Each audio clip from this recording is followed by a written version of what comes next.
Everything is rolling. Typically for me, I've, hello listeners, prepared the interview part of this, but not prepared the intro because, and I have to break Neil Hayes this, but just like Floyd, the cook, was it Keith Floyd? Always chatting to his cameraman all the time. We've been in Derby before, Neil, and I can't remember quite for whom.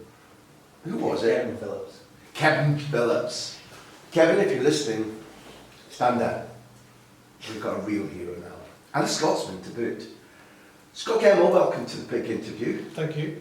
Thank you for joining us, even with not reservations, but a slightly quizzical look about what the hell this is all about. So thank you for trusting us. Yep.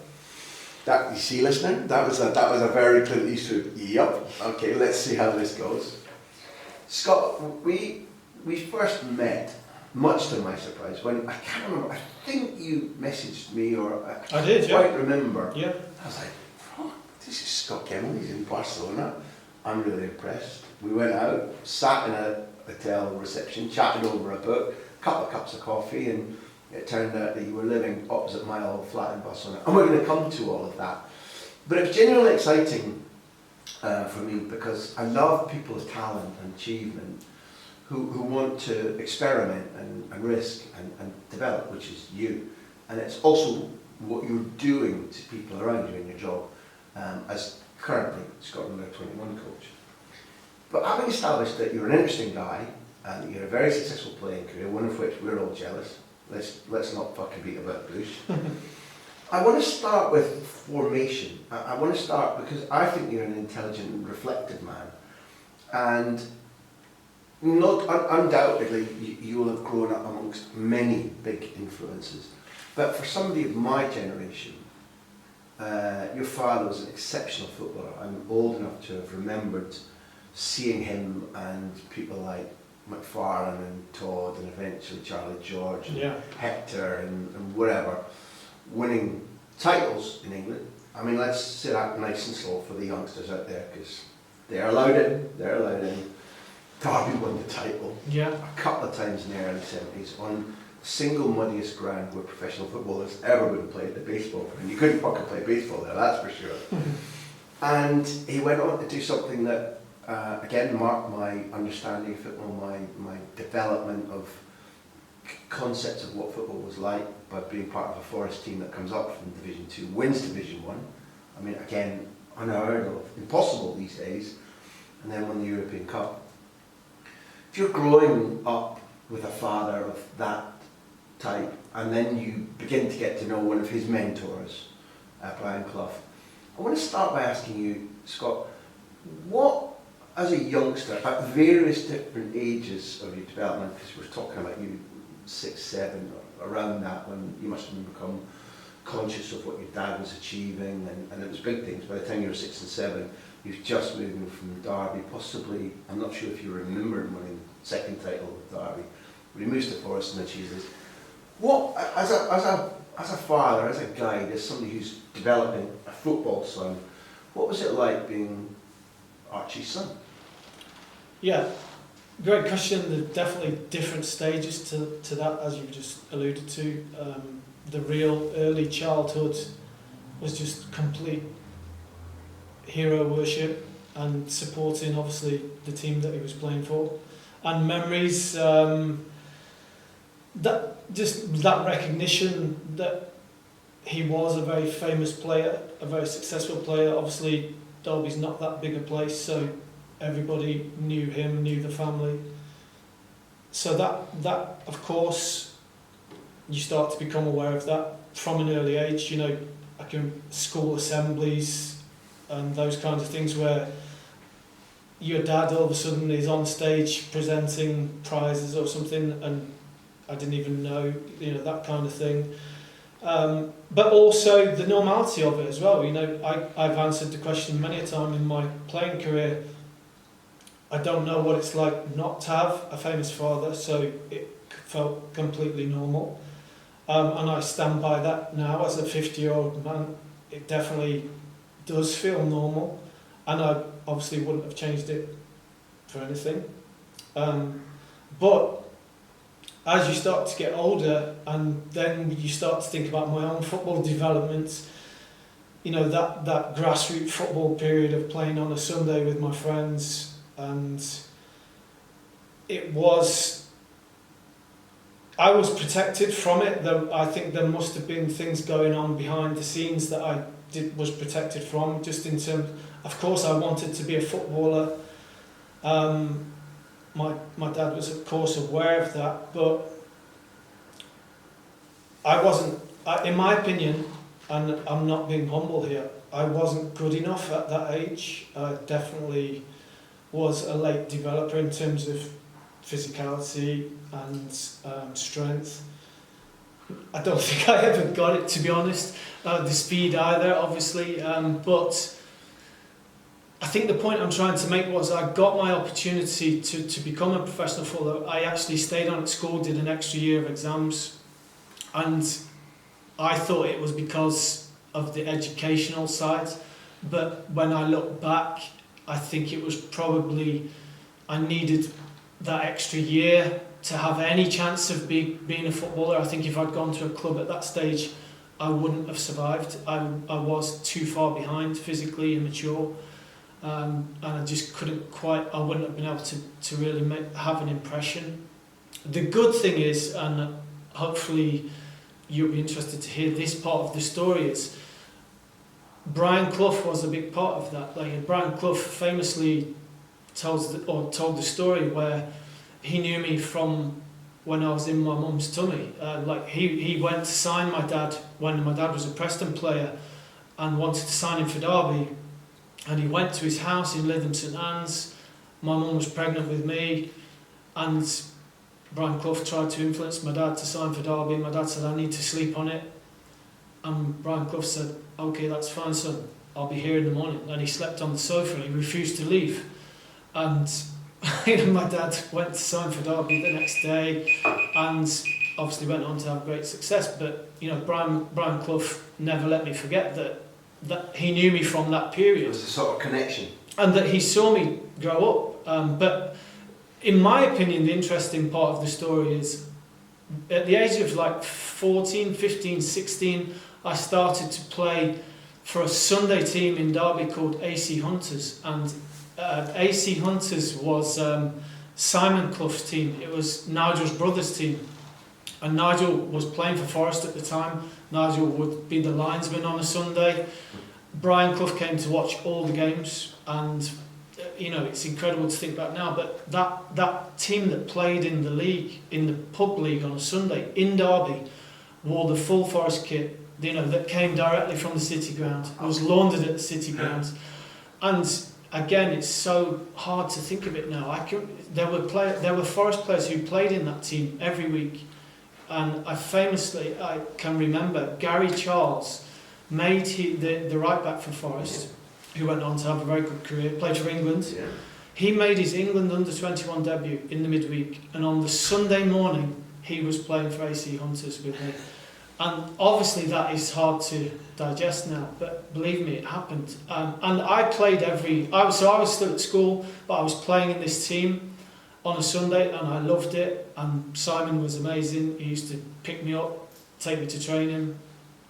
I think he even fed me because he was worried about how skinny I was. So Brian Clough saw me play every Sunday in that environment, and then I was lucky to get the apprenticeship at Forest, but I'd already missed the first year because I stayed on at school. And again, I'm completely honest, and I don't mind admitting, I don't think I would have got that opportunity if it hadn't been for my dad and my surname and the connections. Obviously, my dad was working at the club at the time.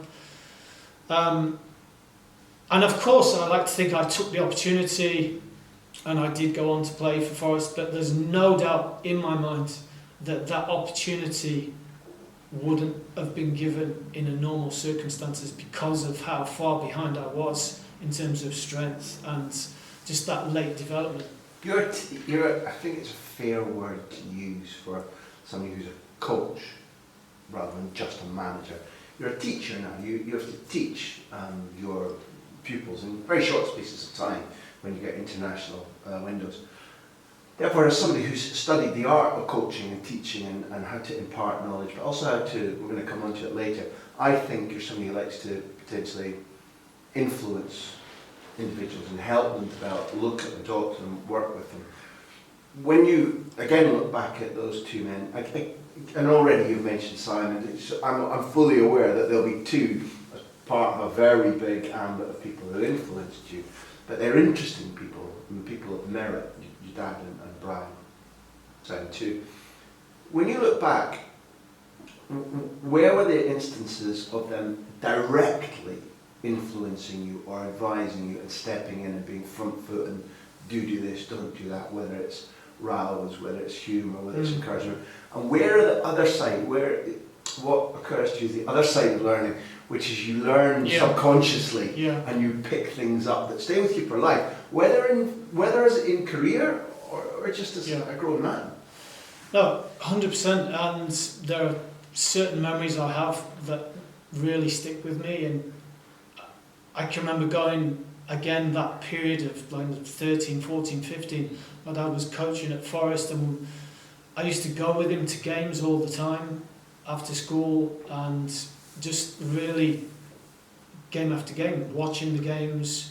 And there wasn't a lot of conversation between my dad and myself about the details of the game, but the important bits, and also little things like the apprentices at Forest used to sit in between, just next to the dugouts on the track, and you know there was times where Mr. Clough would be walking to the Forest bench, and he would see me and he would tell me to come and sit with him, and I would be sitting on the Forest bench as a schoolboy.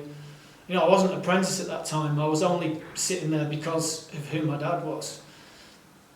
And just getting to see how he watched the games and his communications to the players, the things he focused on, there's no doubt in my mind those things were influencing me. And then, of course, the actual football side of things and playing.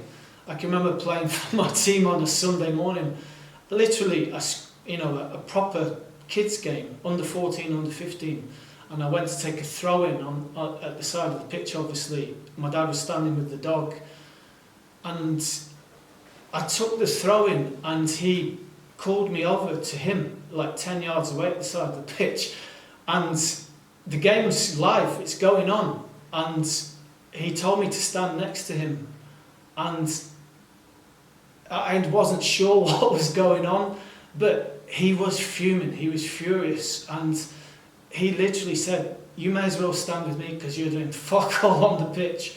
And you know, just that kind of indirect influencing, and being able to obviously make his point without actually going into great detail. Like, the game was literally going on and he was nothing to do with the team, and he made his point. You know, they didn't. You know, little things like that, and just he always about the physicality of the game. I could always pass, and I feel the reason I played at the top level was my brain, my football intelligence. I wasn't strong, I wasn't fast, but I could play with the very best players because of my brain and my technical ability.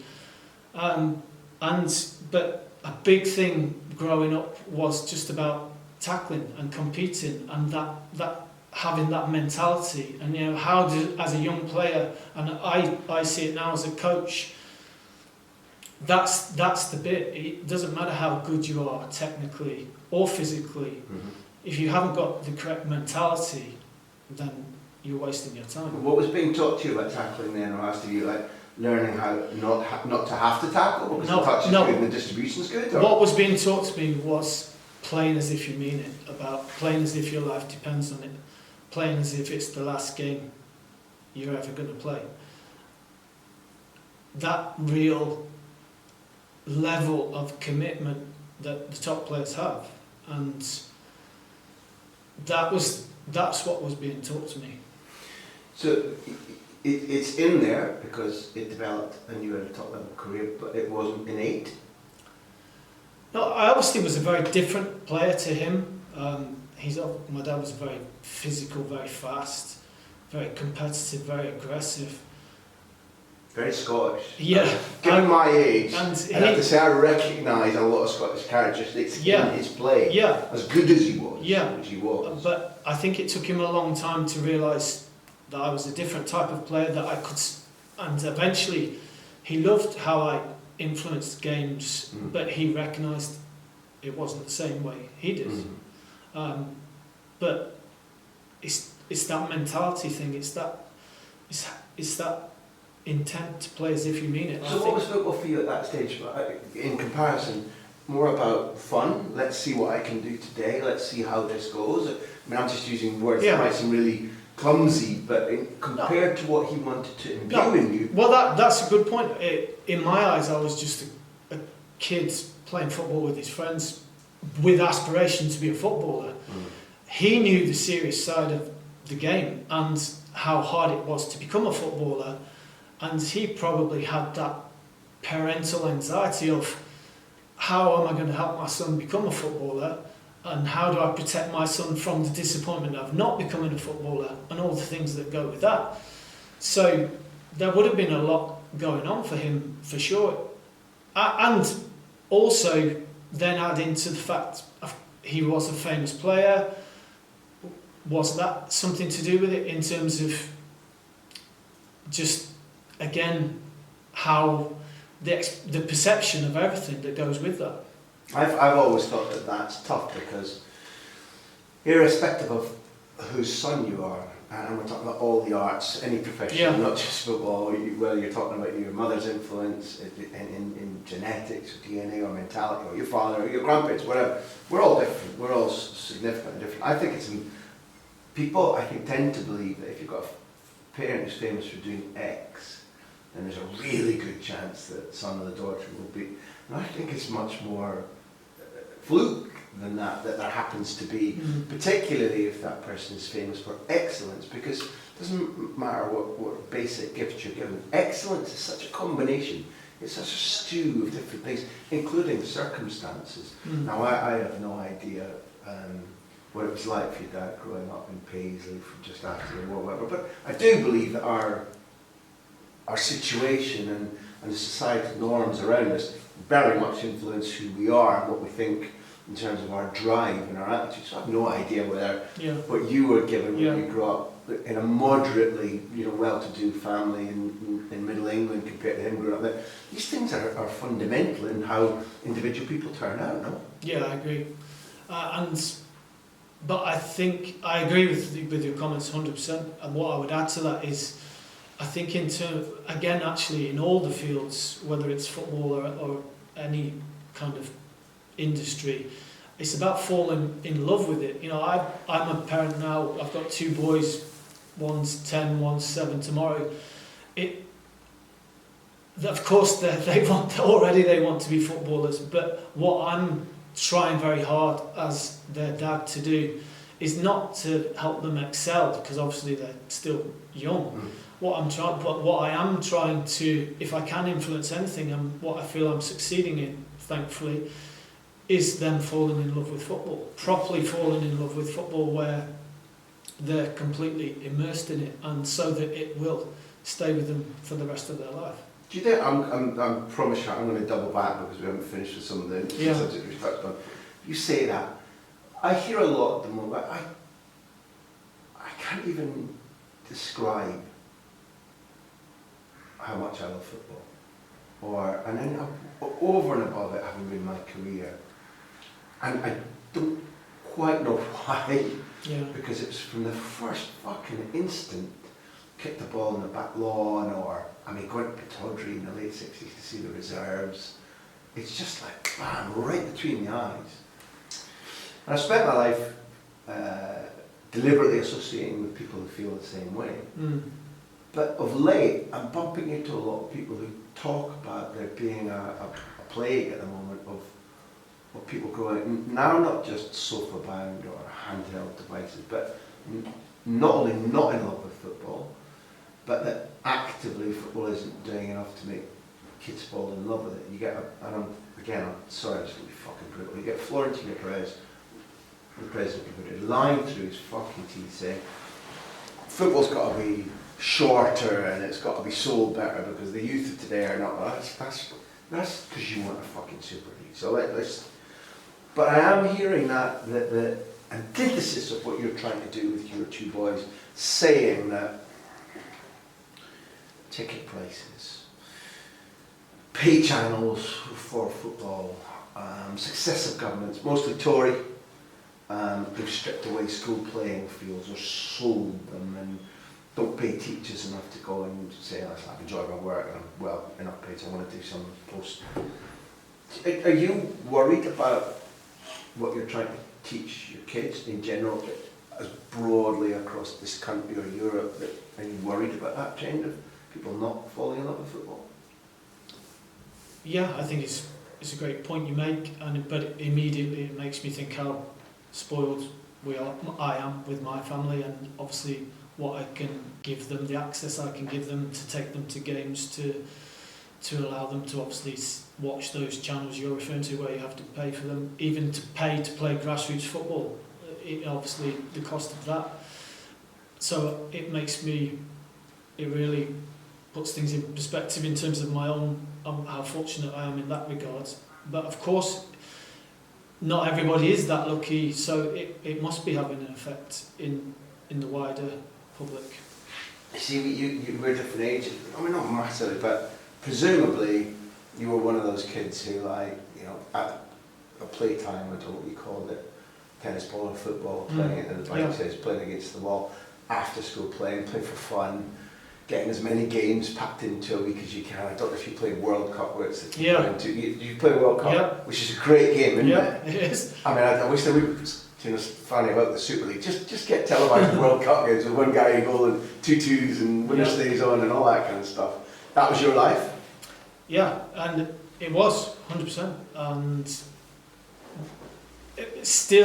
I think you would hear a lot of people who are involved in developing players speak about the importance of 1v1, 2v2, and how if you're good at 1v1 and 2v2, then you're going to be okay when it's 11v11.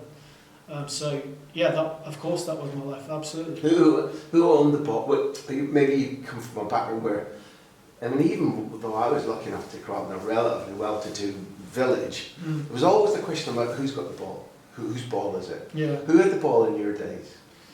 Not me, because I wasn't. I would have got my ball taken off me probably. By who? I'm just kidding, but smashing the tulips and smashing the living room window. No, do you know? I was spoiled to a certain extent. My granddad in Paisley. Actually, nowadays you can just go and buy goals, can't you? Mini goals, any size of goal for your garden. You couldn't when I was a kid, but my granddad built me some with his own wooden 5-side goals, and he drove them down and built them in the garden. And I thought I was the luckiest kid. You're not kidding. That must have felt like when. Yeah, Hampden. Sorry. No, and thinking back now, that was just incredible. But yeah, I was very lucky to have a little section of the garden with goals, but like I said, they were handmade by my granddad. And kids came round to play, and that's got in Scotland. He's got goals. Colin Todd's kids, Andrew and Colin. Andrew did pro career, didn't he? He did, yeah. Colin was a flipping great defender. Yeah. Him and Roy McFarland. Yeah, absolutely. Derby, but that's obviously going on to speak about how Brian Clough could build a team and. Probably then, close to him. I want to be careful because I'd imagine that how his latter career goes is a subject of some emotion for you. But while you're around him as an impressionable young guy, what are you hearing and seeing? Because the anecdotes have now boiled down a man of great achievement. Yep. Because what he was able to do, firstly as a footballer, I wasn't old enough to see him scoring all those goals, but apparently a superb goal scorer till injury robbed him of what he should have been able to do. But if you think particularly of what he achieved at Derby and Nottingham Forest. It's extraordinary. And people now tell that anecdote. What did you think of him? Was he intimidating? No, not to. I don't think so. No. Was he prone to dishing out advice? Yeah, he was a huge influence on the person, not just the player. And for me, the biggest compliment I can give him, I'm stealing it actually, it was Martin O'Neill who I heard say it. And out of all the ex-players that have played for Brian Clough, I feel Martin really captured it. It was actually a tribute after he'd passed away, after Brian Clough had passed away. Martin said that his players wanted to play for him. And for me, that is the X factor. You know, people say, what is Brian Clough's X factor? What is Sir Alex Ferguson's X factor? I didn't play for Sir Alex Ferguson, but I was lucky enough to play for Brian Clough, and for me that really captured it. His players wanted to play for him, and you know, how, as the manager, the head coach, how do you create that kind of environment? And it's through huge influence, not only on the training grounds on a match day, but it's in the player's life, it's in their family, it's everything. Brian Clough would influence how the young players spoke and pronounced their words and cut their hair, but it was done for the right reasons. He was trying to prepare them for their whole life. These were standards. Yeah, standards, exactly that, yeah.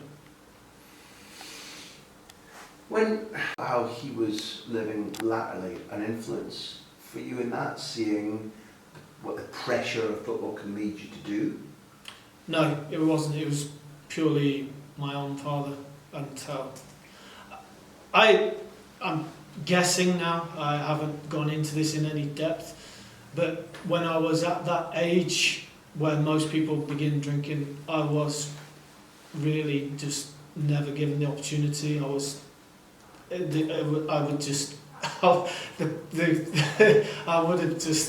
I couldn't bear to think about the punishment. You know, it was just too strict. There was no opportunity. You wouldn't have for wanted to let your parents down, or they were super strict parents? Yeah, just pure old-fashioned fear of my father. But then it obviously reached a point where I just wasn't interested, and then I started to play football.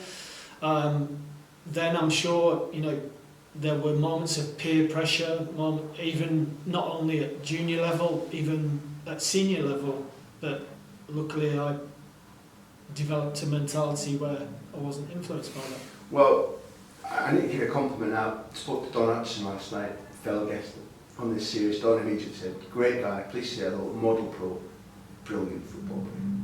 Those were his quick, immediate comments. Thank you. We need to talk about football brains. But we have sponsors. Bet365 have asked us to ask you, you could choose. One's a variation of what we've just been talking about. Was it like playing under Brian Clough? Playing, or who was the best player you've played against? Yeah. Let me see if I can quickly answer both. Playing for Brian Clough was... It stayed with me, you know, the things that I learned, the simplicity, the clarity of message has really almost come to the fore now that I'm coaching.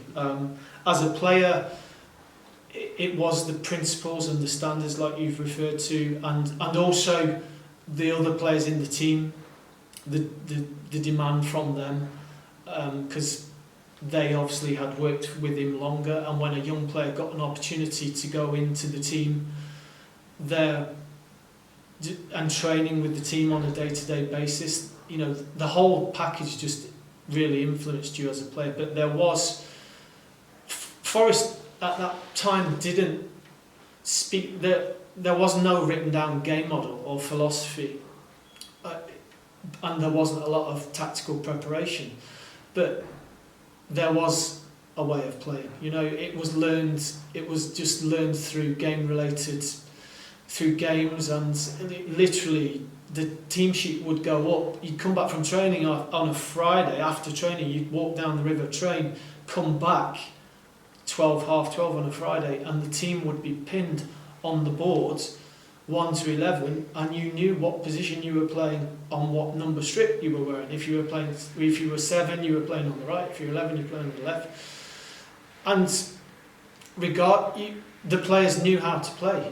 And going back to my point, in my opinion, the genius was in the clarity and the simplicity. And now that I'm coaching, that's something I'm very conscious of, very aware of, and the power of it. I'm intrigued, and I let link in our interview. So, not that long ago, 2 weeks ago, we sat down for a brilliant and long chat with Michael Laudrup.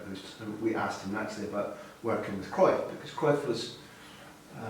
There are similarities with Clough in that he was different things to different people. He could be tremendously difficult, as Brian could, depending on what your relationship was with him. Martin O'Neill was with him a week ago. Martin was bumped out of the club to Norwich because he disobeyed. And Martin talked about Larry Lloyd not wearing a blazer, and so it's standards. And Michael had his ups and downs with Johan Cruyff, but he said something that links exactly what you're talking about, Brian Clough. And he said the instructions were really short. They were really short, they were simple, they were giving you the clarity and insistence, and that was it. Yeah. And I asked him supplementary, and he said, well, yeah, if you wanted to know why, and you went and talked to him, he would explain to you. But because I think from the outsider's point of view, certainly from me, from those who are listening, the idea that genius, and let's call Clough a genius, I think that he deserves that, Cruyff certainly was.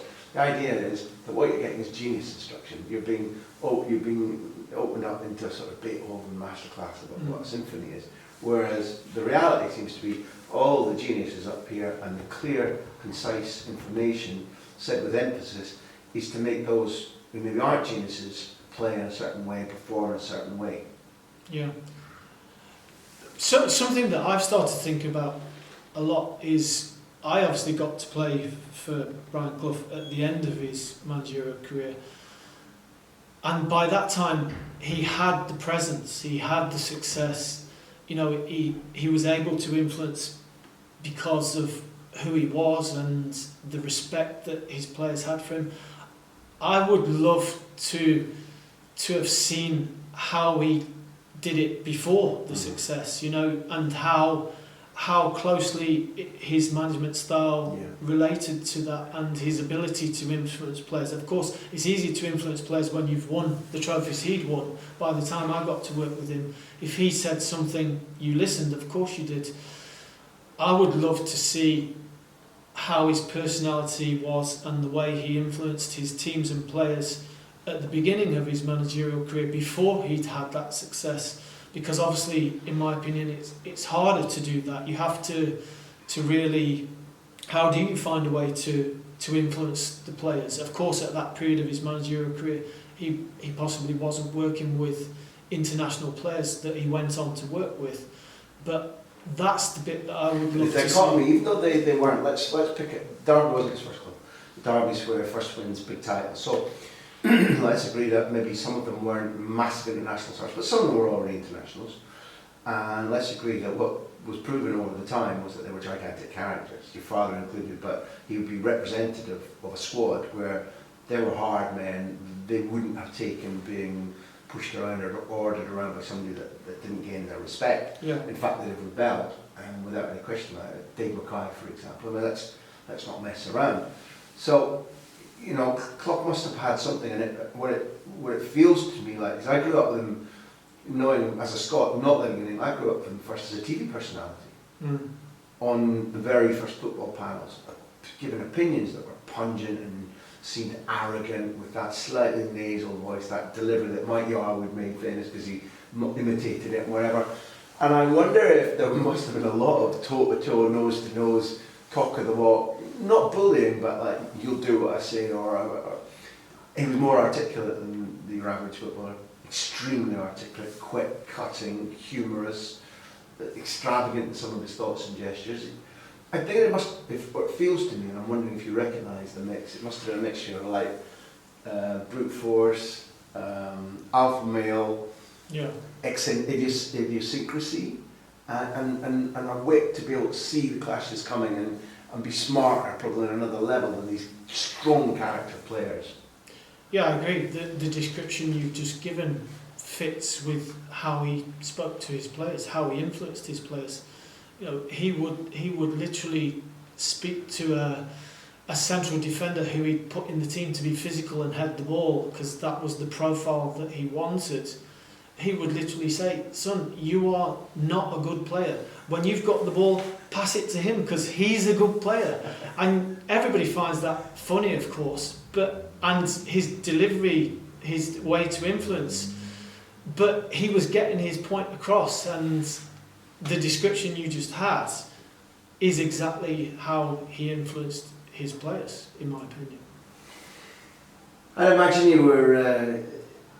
It's been a blessing to see him even at the lap stage in his career, and you were going to have a shot at the best player, which is a much simpler question. Yeah, best player to play against. Wow. Obviously, I was very lucky to play in the Premier League in that period where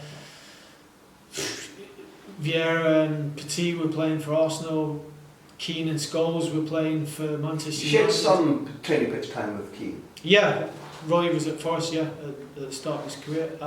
I would probably say Roy went on to really have an incredible career, the way he influenced games, the way he controlled games. So I would probably say Roy. We could do an entire episode on Roy, but for today, let's not. I don't want anybody who's tuned in to think that we don't appreciate what you achieved.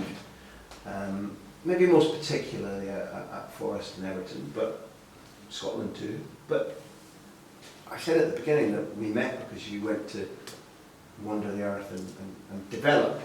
The Barcelona trip was for one particular reason, but until recently I didn't know that you decided and that your wife had signed off on, yeah, let's do it. I mean, I've set myself up here, you know, I suppose nobody's going to be pissed off, so let's go to Manhattan and spend a few months in Manhattan. That was an easy I've done myself in a little bit, easy-ish, but a lot of people don't like change of culture. Mm-hmm. A lot of people don't like being far away from their homeland or from their family. Manhattan is, New York is quite an unforgiving, hard-nosed place. It's not necessarily vastly easy to make friends quickly. Yeah. It's a survival of the fittest city. Have I made any of this up? Did you go to New York? Did you go there just to live life, the best life you could in terms of, I don't know, culture and leisure and have a bit of fun? Yeah, I think that would be accurate. I went to New York during my playing career. I used to go every summer. Holidays? On holiday, yeah. I loved it. And I had a friend who lived in Manhattan and used to go with my friends, and we'd all crash in his apartment and just go out for dinner every night. And Describe that, before living there, where in Manhattan, where did you go for dinner, what was Manhattan like when you were a relatively well-off Premier League footballer? Yeah, Graham's a guy called Graham. Sorry, what was the name of your team? It was 14-year-old Derby? AC Hunters. And your pal in Manhattan? Graham. Yeah. He lived near Union Square, and honestly, he was so good to us. I used to just go with 2 or 3 of my friends, and we'd just sleep in his living room. But we were just loving New York and going out for dinner. Obviously, we'd do things during the day and then go out for dinner at night and go to concerts. I can remember being lucky enough to go to see Oasis, Primal Scream. This is in New York? Yeah. What type of venues were they playing then? That must have been early in their explosion. I mean, just I think Oasis.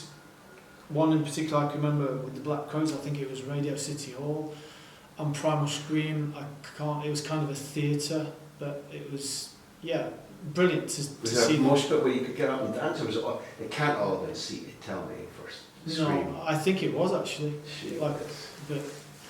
It's just really for somebody like myself who only got to go to those kind of places on holiday. It was when I retired from playing, I was lucky to have the opportunity to just go and rent an apartment and really tick that box, scratch that itch.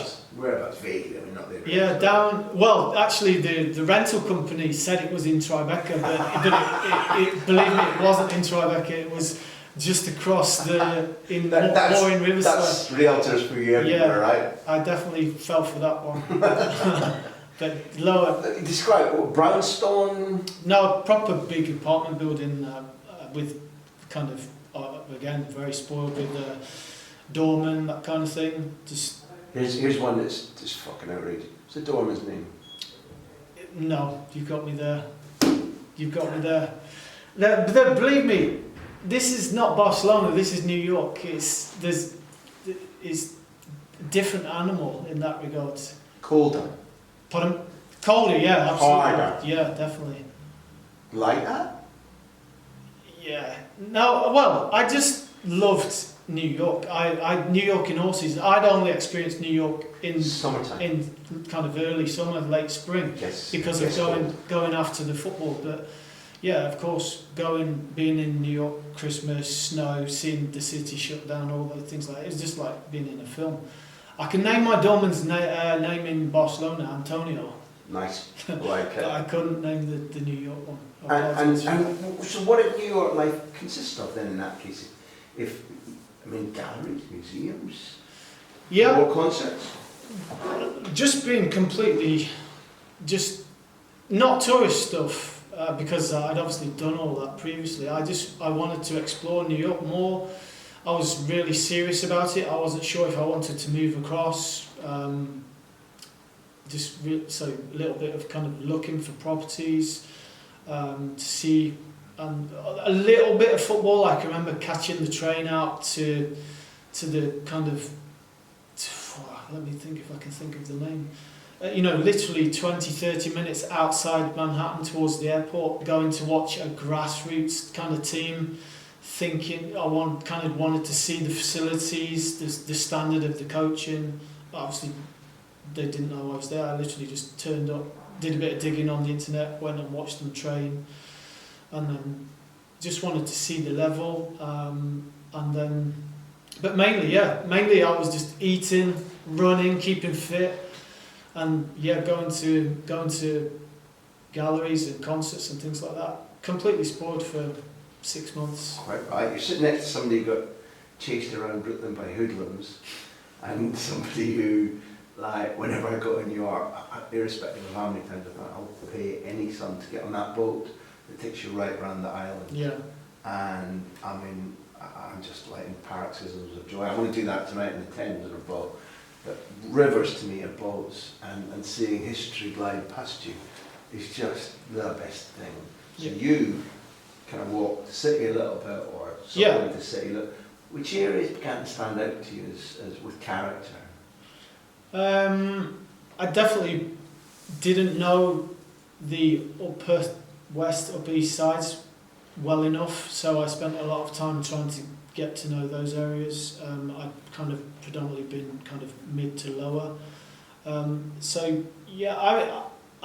think that is the allure of New York. Those different areas that you're referring to are just so iconic, and there's so much going on in each one. How quickly did you work out the street system? Because I'm not as you. Yeah, I'm not a particularly intelligent person. I had to give that to my younger daughter Annie all the time. No. So it's numbers and names and uptown and downtown. They couldn't make it easier for you in that regard. Obviously, What? the grid system. They could have done, or couldn't have done. No, I think it's perfect. You see, there's a difference in our brains. Yeah, you just definitely. Some of the cities, Barcelona maybe not, but New York, it's just the blocks. I think that was it. We'll fade out of New York with you. Have you got a favourite gig? Wow, concert-wise, I have been spoiled, believe me. Go on. You love your music. I do love music, and I didn't go out drinking when I was younger, but I went to a lot of concerts, and I loved seeing the bands, and hopefully I can tell you some great stories. I can remember having a weekend off. I think we'd been knocked out the cup, and I was a big Verve fan, still am, but obviously Ashcroft's the man, Richard Ashcroft, the lead singer. But he was playing, the Verve had split up, and I found one of my friends told me Ashcroft was playing Friday night in Milan, Saturday in Bologna, and I think it must have been Sunday he was playing in Rome. And we had no tickets or anything, and we did the lot. We flew to Milan, bought tickets off a tout, went in, watched him play in Milan, and then got the train to Bologna the next day. Same, got some tickets off the touts, went to see him play in Bologna. And on the next day, he was playing in Rome. We were flying from Bologna to Rome on a little, obviously, domestic plane. And we walked in to the airport, and Ashcroft was on our flight from Bologna to Rome with his wife and his kid and his guitar tech, because the concert in Rome was an acoustic concert with just him, basically. But Bologna hadn't been. No, Bologna was with drums and everything, but not the band. It was just Richard Ashcroft. And all my friends were obviously saying, you need to go and speak to him. I didn't, and I regret it. I should have gone and said. You did it out of because of your personality, which is a little, like you said, definitely. reasonably reserved. Also, you grew up in a very rule-oriented situation, both in club and family. So he was with his wife and his kids. I won't be that guy. I won't be rude. A bit of both, yeah, definitely. Whereas given that he's a mad football fan and a United fan, he'd have known you immediately. I'm sure he'd have been delighted, but Possibly, I'm not sure. You do regret it. Yeah, I should have gone and said hello for sure. We'd made a big effort. We were huge fans of him. I'm guessing it must have been before mobile phones, otherwise my friends would have been asking to have pictures taken with him. Better days, those. And he's really had a resurgence recently. In fact, a football agent, Steve Cutner, was representing him and helped broker the deal between him and Stones management for the sample they took from Lou Gold. And so there's a football part of Ashcroft's story too. And I remember when he began to tour again, and he started in Brazil and Rio, and the crowds were like 50,000, 60,000 in stadiums for him. And he's a man of some talent. Although, you know, I don't think is he as commercial in music sales now as he was. I'm not sure. I should mention Oasis as well. Like, I can remember going to see Oasis in Derby, literally across the road from where we are now. And they played to literally, under 50 people. We're talking 20, 30 people in a room. And I'd actually been to the record shop in Derby on the day, and the guy knew me, and he used to say, you need to listen to this, you need to listen to this. And it was the week when Supersonic, the first single, was released. And he said, they're playing in Derby tonight, you should go and see them. So we went, and I'm not kidding, Oasis played that concert to 20, 30 people in Derby as if it was 100,000 people. They were unbelievable, they were so good.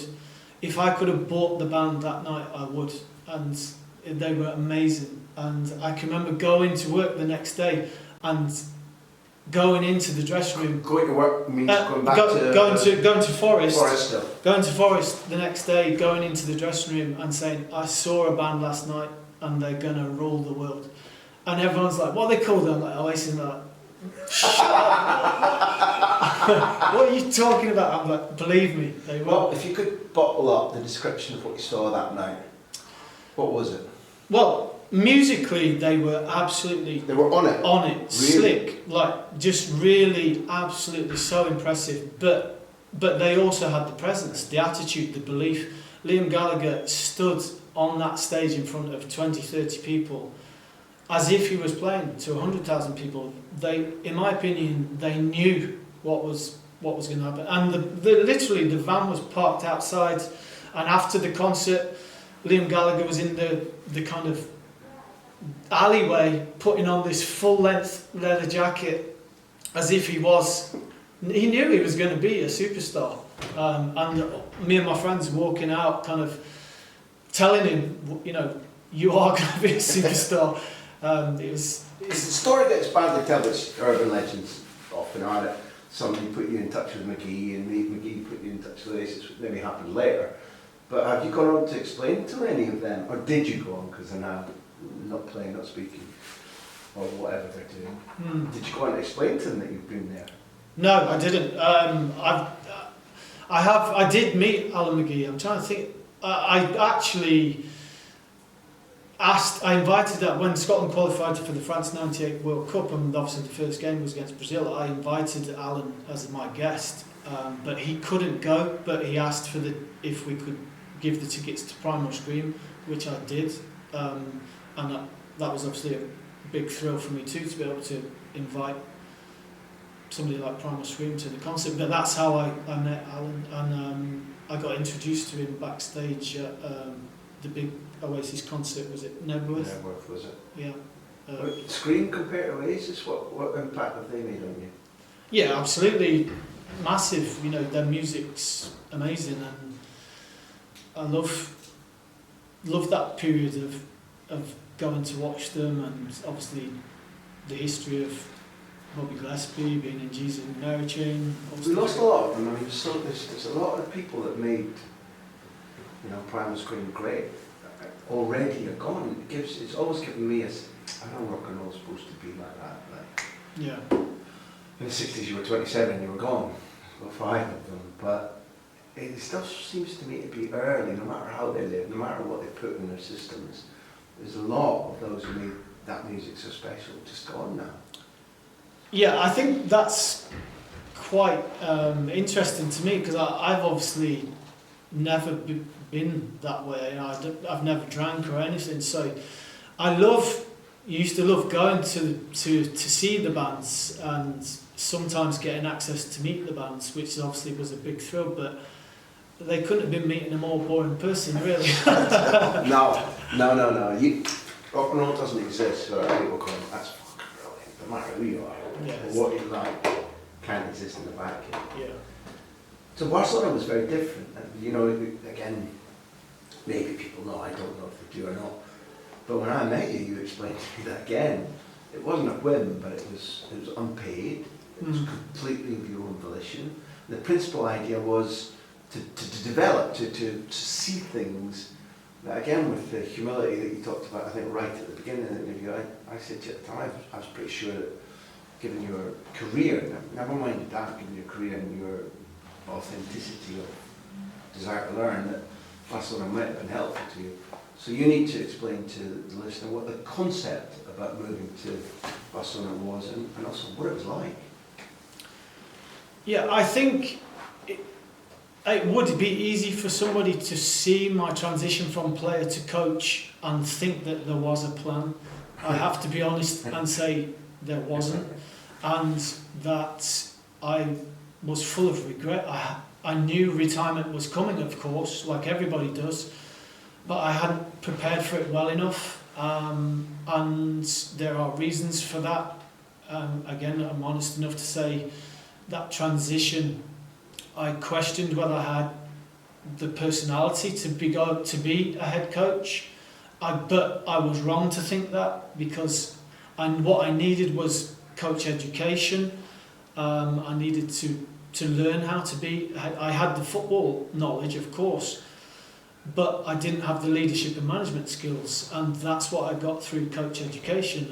And I absolutely transformed me the way that I could apply that to football, and take things from business and apply it to football in terms of leadership, management, influencing people, emotional intelligence.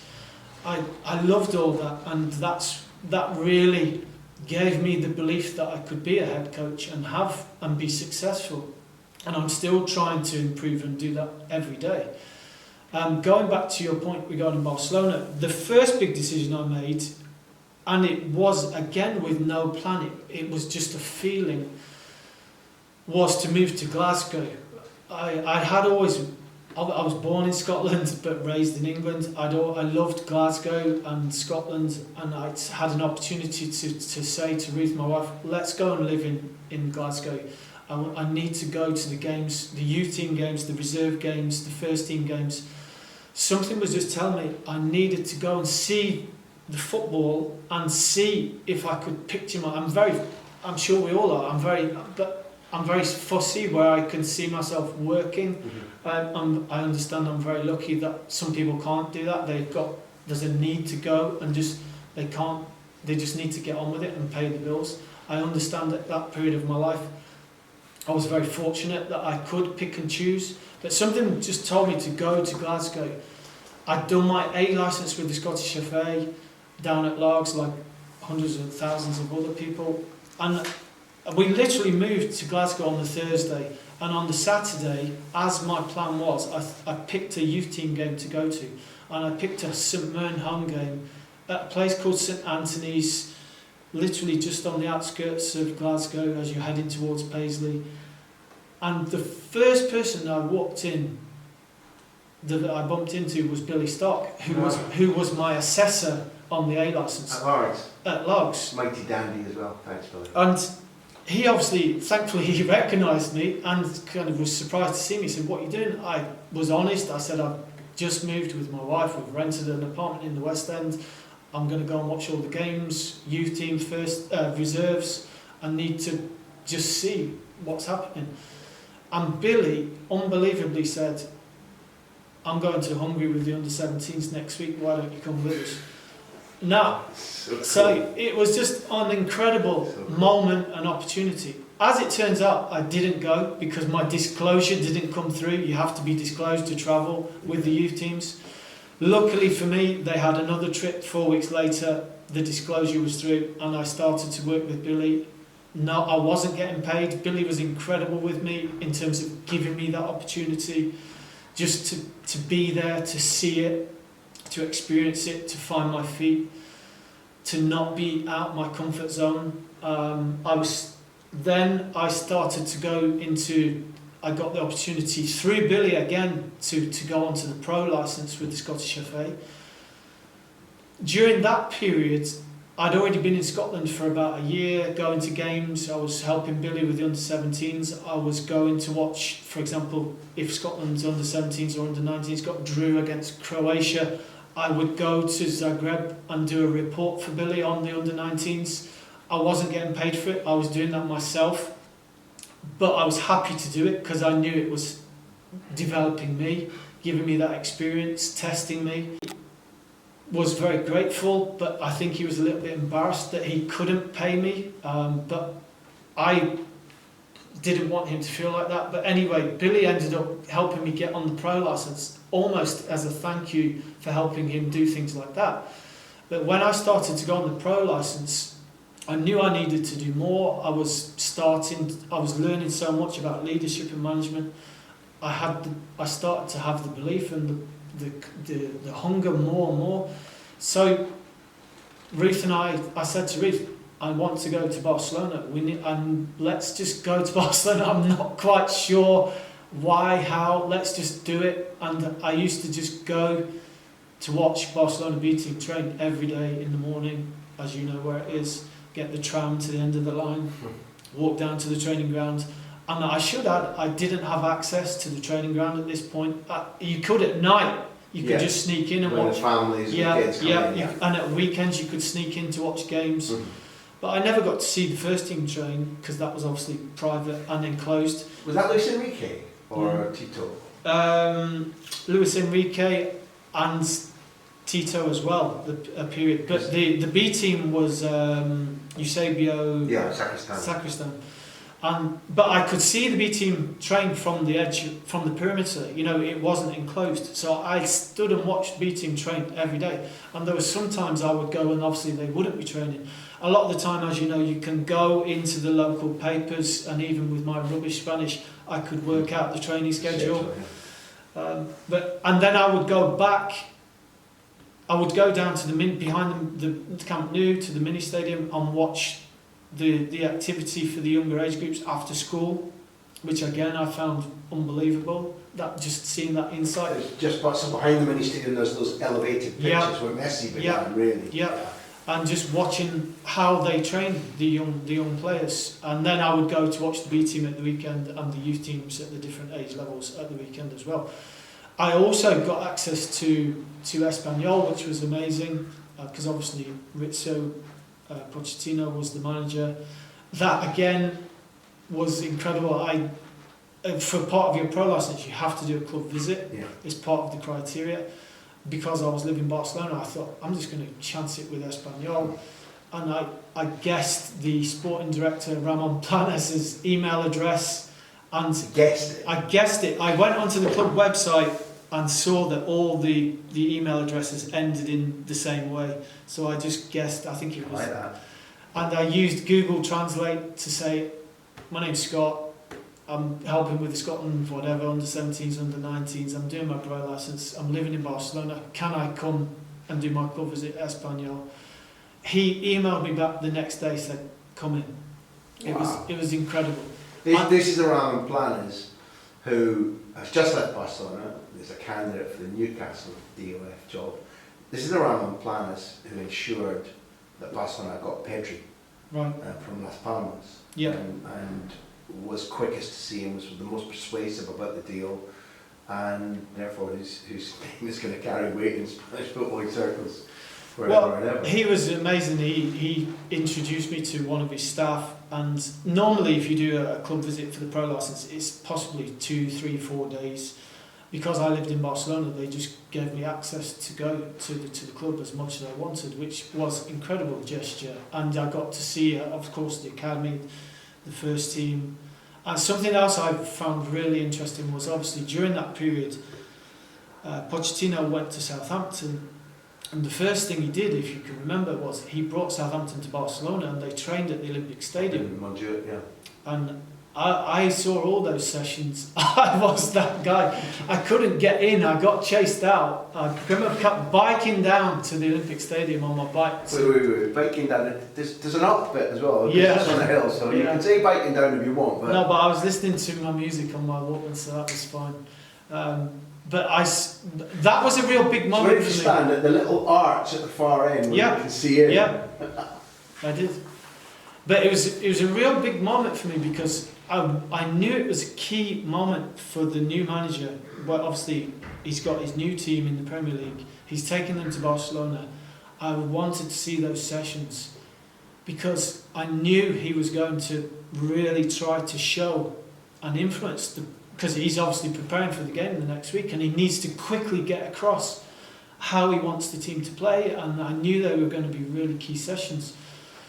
And I saw them and I was so pleased that I saw them because it just gave me real confidence and belief because he was working in a way that I would have predicted and that I would have worked to, and that really just again fueled me in terms of motivation and I'm at that level, even if I'm ambition. not doing it yet, I've got the same. And I just knew that I was doing the right things and that there's so much obviously that goes into the pot to influence players and to get results, but I knew that I was working in the right way, and that again was something that really has stayed with me that particular period. But Barcelona and going was an unbelievable decision. I understand not everybody can do it. I'm lucky that I could do it financially. It was also before I had children. Everything fitted into place. It was not planned, but it was a big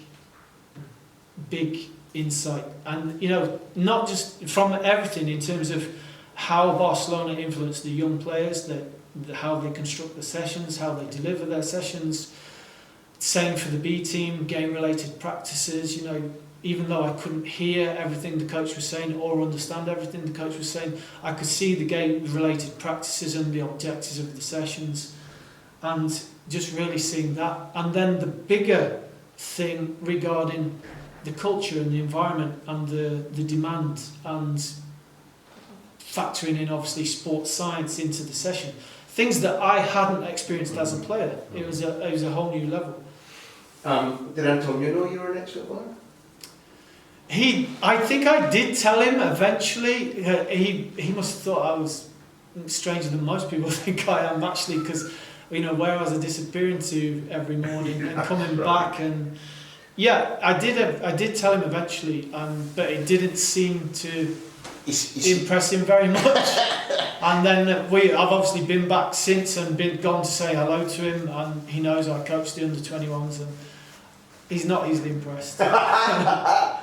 You see, you were lucky to be in that situation with our kids, because when we moved to Barcelona, Steve Archibald recommended that we go to Kensington School, which is up near Pedralbes, but a little bit further up towards higher up, and we went there, and because I was a freelance was nicking about of the morning, and I'd drop a caramel, just drop her off, and if she ever had to come home at lunchtime, I'd easily pick her up. I'd be there, pick her up at 4 o'clock, and the parents would sort of ask me, and the teachers would ask me, what does your dad do? And Gareth, well, nothing really. They all for a good chunk thought I was some sort of criminal on the lam a little bit, and they genuinely, the word spread, I mean, in some aspects they weren't far wrong, but in the way that they thought it wasn't right, because if you're in Barcelona and you're sort of dadding about in shorts and a baseball cap or whatever, people will draw their conclusions. So maybe Antonio initially drew similar conclusions, I don't know. Viva Pedralbes. Yeah. I know I could do this all day. This is fun, really interesting. I have an appointment with a government appointed medical facility very, very soon. So I want to draw to a climax by telling you, as I told you before, that we've got these people called socios, because your time in Spanish football, you'll remember that socios are the ones that are members of the club. So our socios have been with us right since we began. We've got 2 questions in, one from David Henry. Hi Graham. I'd like to ask Scott if the current crop of senior Scotland players is down to changes in development that we've all spoken about for years, or just a bit of chance that they've all come through within a short space of time together. And also if there's any players not currently in the setup that have half a chance of breaking through. And Andrew Anderson asked, hi Graham, surely you have to ask Scott about train spotting? No Andrew, I'm not afraid to. More seriously, although there's good music in that film. There was. More seriously, I've been interested in his views on the development of young players in Scotland. My nephew was in the books of Hibs from ages 10 to 15, and I saw him playing against Billy Gilmore. Rangers, to their credit, had 2 wee ball playing midfielders at the time, but they were very much the exception. Most teams seemed to prioritise size over technique. I was not generally impressed with what I saw at the level of coaching. I asked Scott what 1 or 2 things would make the biggest impact in terms of improvement at youth level. Thanks, Andrew Anderson from Edinburgh. With the time that we've got remaining, I don't think you can get to all of that, but I would like to know 2 specific things. I think, and I think this is more than Jungle Drums being an urban myth, I think that you've been inspired by Billy Gilmore, and I think you've helped shape some of what we're seeing in Billy Gilmore, because you've had him as a pupil at a couple of different levels. And the general point about development, like for example, I've got an amazing stat here, but the Holland must hate you. I can imagine you're going to get a job in the editing, because if you look at your record against Holland, fuck me, you've tormented them. But on the subject of development, Tuesday 5th December 2017, Scotland 2, Netherlands 0. Fulton, Suter, Ralston, Taylor, McKenna, Wilson, Thomas, Morgan, Mallon, Cadden, Burke, plus subs. Manager Scott Kennel. Holland are Drommel, Van Drongelen, Jerry St. Just, Obejan, Denzel Dumfries, Guus Till, Pablo Rosario, Bart Ramasalar, Frankie de Jong, Stephen Bergwijn, and further down, Oussama Idrissi, who spent a lot of time at Sevilla.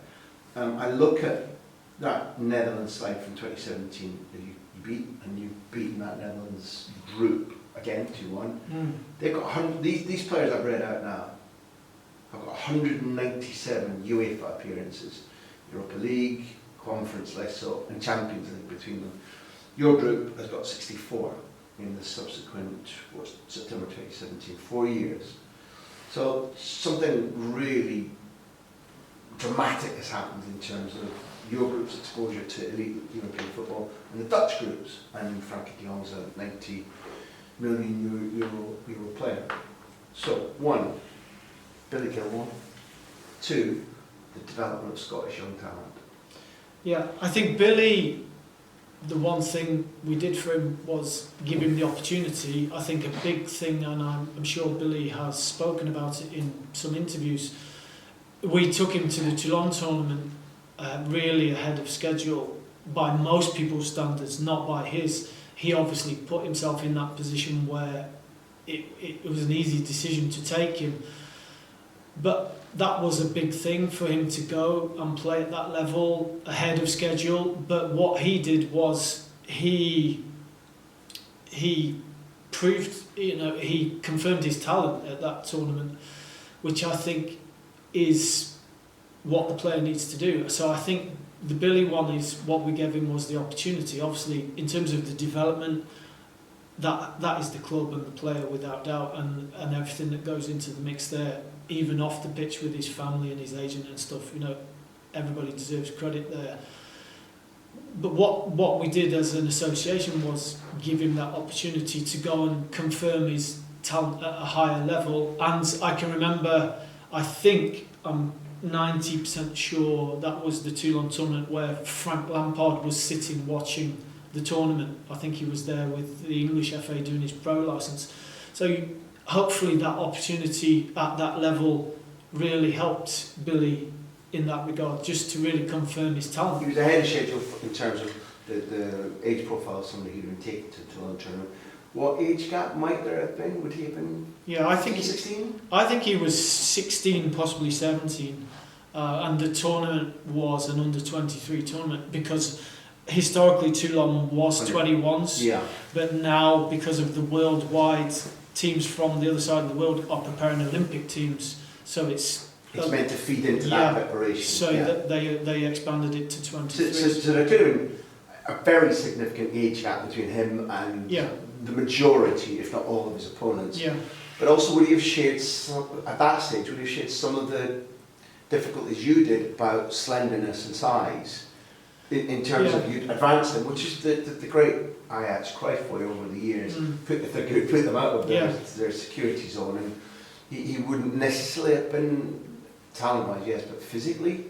Yeah, physically he was possibly at a disadvantage, but his speed of thought and his brain and his mentality were unquestionably ahead of you know, there's no comparison in that regards. His belief and ambition to become one of the best players, if not the best player in the world, he will tell you that himself. And that's a set ambition. Yeah. Good. We don't do that as a nation. Yeah, I agree. That's not a particularly Scottish trait. It's not. We think we're born the best in the world, but we don't actually make any effort to try and go and get there, right? No, it's usually knocked out of you. Yeah. And so you're looking at when you take him to Toulon, what are you looking for in his personality as well as how he plays? Yeah, you want to see that he can handle it, that he doesn't get too high when he does well, which he did, and also I don't think he played the first game. He probably, knowing Billy, would have been expecting to play the first game, and also is to give him that experience of tournament football. You know, I think I'm right in saying Billy's obviously just had a successful Euros in the summer there. Yeah.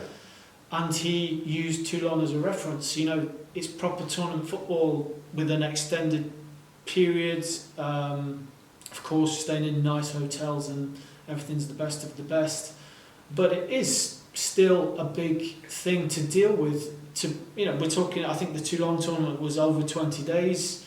And not just the group games, obviously, then going on to play the knockout phase as well. So it's real invaluable experience, and playing against the very best, not just in Europe, but players from Asia and South America as well. What, dealing with boredom or finding things to do with your day when you're not training or in video sessions, concentrating, preparing yourself mentally for the next task if you do or don't know much about your opponent group, these sort of things, or what? Yeah, the off the field things, just in that ability to rest and then train at the correct speeds. A lot of players really struggle to actually shut down and rest and then switch on. And maybe you're not training at the normal time you train with your club. And obviously then the ability to actually play with intent and how the team's been prepared to play. It might be different from what the player wants or what the player's used to at his club. There's different objectives, different details tactically within the game, and then just being able to really handle the whole experience, and also the scrutiny that comes with that for somebody like Billy. I looked at a game you played for you,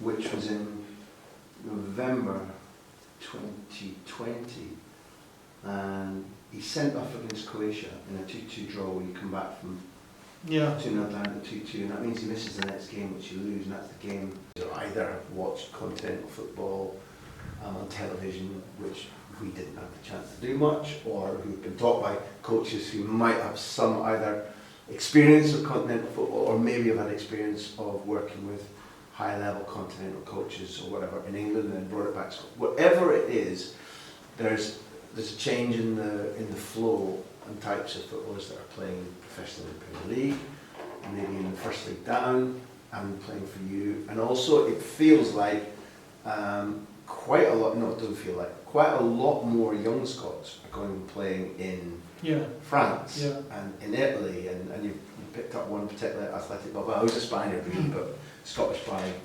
race and so on. What would if you could do that? What 2 or 3 things would most help that developmental flow? In my opinion, the games program has to be improved. The academy program goes up to 18, and then there is a gap from 18 to 21 or 18 to first team, and the games program is not good enough. So at the most crucial part of the players' development, they're playing less games than they were at the age of 14, 15, 16, 17 and 18. And so that needs to be addressed.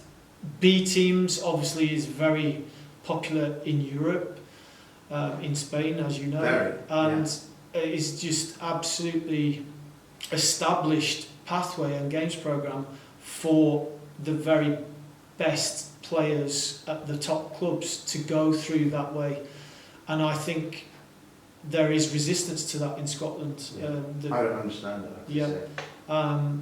But there's no doubt, in my opinion, that system does work. And if there is a resistance to have the B teams in Scotland, then there needs to be a different. Find a way around the actual objectives, but meet the same objectives. And whether that's with a different, is it raising the under 18 league and raising it to under 19? The gap between is too big, and there's so many players that are training with the first team but not playing with the first team, the in-betweeners, and they're actually not playing enough football. So that the games program, and you could also apply that with the national youth teams as well. The national youth teams need to play more games, need to play more tournaments. We had to decline after 2 years of doing well at Toulon, we had to decline our invitation to Toulon because we couldn't afford to go, sadly. The moment we declined our invitation, the Republic of Ireland replaced us at Toulon. That shows that the Republic of Ireland have got bigger investment, bigger budget. So that is something, again, that the Scottish FA really need to be careful of. But going back to the club scenario with the development of their players, there definitely has to be a revision of the games programme, and that gap between finishing the academy and getting into the first team. And whether it's different rules for loan players and strategic loans. I think a lot of the clubs in Scotland, outside of the top 4 or 5 teams, where I understand there's a real pressure and expectation from the fan base to win games and win trophies, I personally think a lot of the other clubs should have a more specific business model where they can use the development of young players to make money. To help them financially. Because they are the clubs that can say, do you know what? Okay, we might not win as many games as we want this season, but I tell you what we're going to do. These young players are going to stay in the team, and they've got a proper objective and business model where they know after 1 year or 2 years, these young players will have 50 games, 100 games, and all of a sudden their pedigree and CV will be sellable. And I think a lot of the clubs are really missing a trick, just in terms of their focus and adjusting and their objective into and turning that opportunity that they've got to give the opportunity and actually make it into a business model. It's a really clear and practical answer, which is something that is at a premium in football, where most people obfuscate and then don't tell the truth. Scott, that's been an hour and a half well spent. It's been a life and a career well spent. I really like the next time that we do this, because I'd like to repeat it when you're in charge of Scotland's national team, PSV Eindhoven. Yeah. I don't know, Derby County riding high in the Premier League, whichever it might be, because as much as I'm glad that Scotland's under 21 games are in your hands at the moment, they're in good hands, I see bigger things coming. I'm excited about that. This has been absolutely fantastic. Thank you for being a guest of the big interview. I've enjoyed it, thank you very much. I'm glad. We got 2 in the first bit, Neil. You can edit I the cut. just split it. Yeah. I really, well, probably you won't be doing it anyway, but No, I'm fine, thanks. at 2:10, I've got to go and Yeah, get my like swabs and